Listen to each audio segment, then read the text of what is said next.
So for our next project for our nursery series, we're going to convert this closet storage into some useful space. If you're like me, you hate this wire shelving, and so we're going to take this out and we're going to make a built-in unit here, so stay tuned. So in this closet, our smart hub was located there, so we had this kind of ugly white plate on the wall with our Wi-Fi hub. So I took that down, took the plate off so that I could get the Wi-Fi router out of the way first. So we're taking down the wire shelving, and if you've ever tried to take down wire shelving, these screws/nails are very frustrating because they don't have much of a thread on them. So to get them out, what you need to do is pop the screw underneath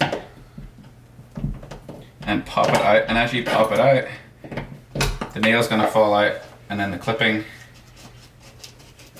just pulls out and it needs filled. Then it was time to get ripping some plywood. The nice thing about this new home is we've got a driveway, so I can pull out my sheet goods into the driveway and cut them down there. I'm using my track saw here, and I'm using 3/4 inch birch plywood from Home Depot.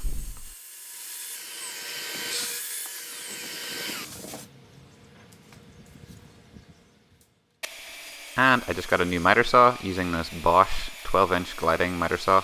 I still have not built a miter saw station yet, so I'm on the ground for now, but really impressed with this saw at first glance. Here I am just cutting all of the little pieces and shelves to size before taking it over to the Craig jig, and I used pocket holes for this project, which was great because they were quick and easy, strong, but also could hide those pocket holes as well.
While that piece was drying, I went inside with some drywall filler and I filled up all of the holes that were left from the wire shelving. Did I say that I hate wire shelving? Next, it was time to paint the whole piece. I put on here a priming coat first, and then I applied 2 more coats of white paint after that.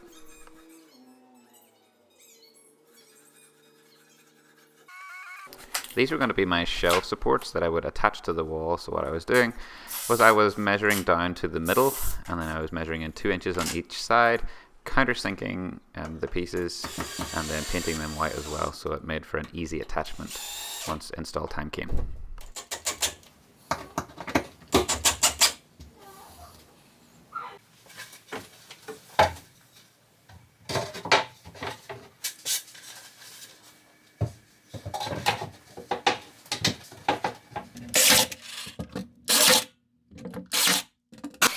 I also picked up this nice oak dowel from Home Depot as well, and that was going to be where we would hang the clothes from, and I decided to keep it the oak color. I thought that would be a nice contrast against the white paint.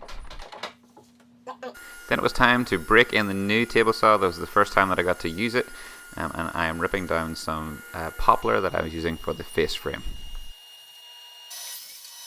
Once everything fit, I put on some glue, and then I attached the face frame using 18 gauge brad nails.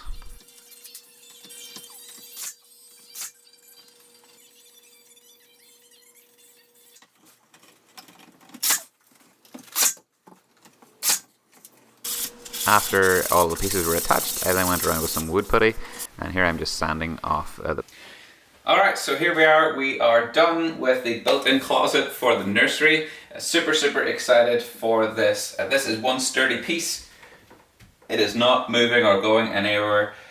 It has a lot of storage. We've got space for clothes up here, here, and here. We've got 2 shelves either side. The kids already got more clothes and shoes than I will ever have. And we've added boxes in here as well. Collapsible boxes that we just got off Amazon. They're really cheap, but they provide lots of storage. We can put toys and things in here. As well, it also hides that ugly box thing that we got at the back as well. And then up top as well, we also added some storage bins up here for larger items. And then we finished it off with a nice white. This is a really, really easy project for anybody, but it also transforms a space, because if you're like me, you hate wire shelving. I hate it so much. This adds so much more visual appeal to the room, and we're really, really happy with it. So thanks so much for watching today. We really, really appreciate it. If you like this video, we would really appreciate you hitting that like button and subscribing as well. But again, thanks so much. Until next time, have a good one.